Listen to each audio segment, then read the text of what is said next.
रही है। अपने दर्शकों को बता दें, प्रधानमंत्री नरेंद्र मोदी पल पल की जानकारी ले रहे हैं। जिस तरह के हालात पाकिस्तान के साथ बने हुए हैं, रक्षा मंत्री ने पीएम को पूरी जानकारी दी है। रक्षा मंत्री राजनाथ सिंह ने प्रधानमंत्री नरेंद्र मोदी को पूरी जानकारी दी है और आला अफसरों के संपर्क में भी है। प्रधानमंत्री लगातार हालात पर नजर बनाए हुए हैं। घटनाक्रम पर पूरी तैयारी के साथ प्रधानमंत्री नजर बनाए हुए हैं। ऑपरेशन सिंदूर जब किया गया था तब भी पीएम पूरी तरह अपडेटेड थे, क्योंकि पाकिस्तान की ओर से जिस तरह से भारत पर जंग थोपी गई है, इसका जवाब पाकिस्तान को ऐसा मिलेगा कि शायद उसकी पुश्तें याद करेंगी, असीम मुनीर को गाली देंगी, शहबाज शरीफ को कोसेंगी। और इन सब के बीच प्रधानमंत्री नरेंद्र मोदी भारत किस तरह से जवाब दे रहा है, किस तरह से पाकिस्तान को ध्वस्त करने पर अब पूरी तरह से तैयार है, आमादा है। और यह पूरी जानकारी रक्षा मंत्री ने पीएम को दी है कि किस तरह से इस पूरे घटनाक्रम को हैंडल किया जा रहा है। पाकिस्तान जिसने कि भारत के शहरों को मिसाइल से और ड्रोन्स के जरिए टारगेट करने की कोशिश की, भारत के सुरक्षा कवच ने बचा लिया। और यह सुरक्षा कवच जो कि प्रधानमंत्री नरेंद्र मोदी के कार्यकाल में ही मिला, लगातार एक एक चीज को मॉनिटर कर रहे हैं। जल्दी से मैं खालिद करूंगा, हमें ग्राउंड से भी हमारे सहयोगियों से सारी इंफॉर्मेशन लेनी है, जो दर्शक जानना चाहते हैं कि कहां कहां किन किन बातों का हमें ख्याल रखना है। खालिद, आपके पास क्या जानकारी है?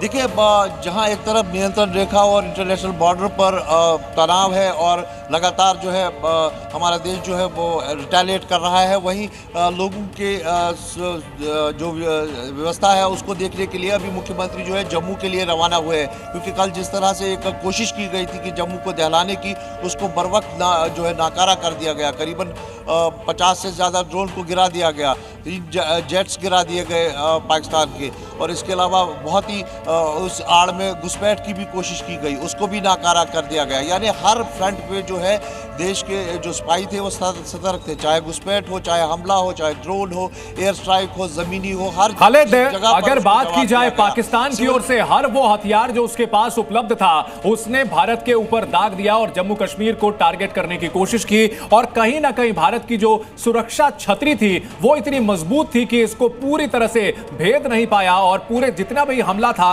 पाकिस्तान की ओर से उसे नाकाम कर दिया गया।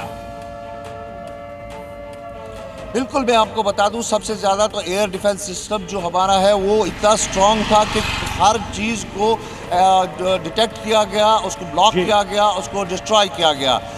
आप बिल्कुल खालिद, हमारी सेना और हमारी सैन्य ताकत ने यह दिखा दिया है कि पाकिस्तान अभी कहां दूर खड़ा है। शंकर के साथ हमें कुछ लोग नजर आ रहे हैं, उनके ठीक साथ खड़े लोग हैं, मुस्कुरा रहे हैं। शंकर, क्या कह रहे हैं लोग?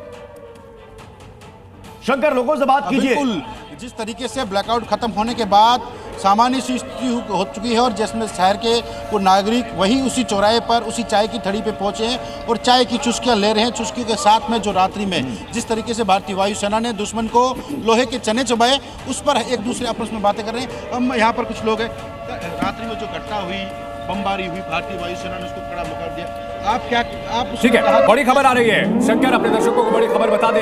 यूएन का पाकिस्तान के खिलाफ बयान, तो संयुक्त राष्ट्र ने भी पाकिस्तान के खिलाफ बयान दिया है और कहा है आतंकवादी हमलों को लेकर के पाकिस्तान सुधर जाए। भारत पाकिस्तान तनाव चिंता का विषय है। देखिए, दरअसल पाकिस्तान की ओर से न सिर्फ आतंकियों को सपोर्ट किया जा रहा था, बल्कि सिविलियंस को जिस तरह से हमला करके उनकी जान ली गई है, ऐसे में पाकिस्तान को अंतर्राष्ट्रीय समुदाय की फटकार मिल रही है और संयुक्त राष्ट्र के सामने वो जाकर के मासूम बनता था। लेकिन इस बार संयुक्त राष्ट्र की ओर से भी उसे फटकार लगाते हुए कहा गया है कि नागरिकों की मौत की घटनाओं से बचना चाहिए, नागरिकों पर हमला नहीं होना चाहिए। नागरिकों पर हमला बेहद गंभीर मुद्दा है। इस वक्त की एक और बड़ी खबर आ रही है, भारत के हमले से पाकिस्तान में हड़कंप मचा हुआ है। पाकिस्तान के अलग अलग शहर पूरी तरह से दहले हुए हैं और पाकिस्तान की ओर से जो ड्रोन्स भेजे गए थे, 50 से ज्यादा ड्रोन्स को मार गिराया गया है। जबकि भारत की ओर से जब पलटवार किया गया तो पाकिस्तान में हड़कंप मचा हुआ है। पाकिस्तान के जो बड़े शहर हैं फिलहाल हमले की जद में हैं, वहां दहशत का माहौल है। पाकिस्तान ने भारत के ऊपर जंग थोपी है, पाकिस्तान को इसका जवाब मिलेगा।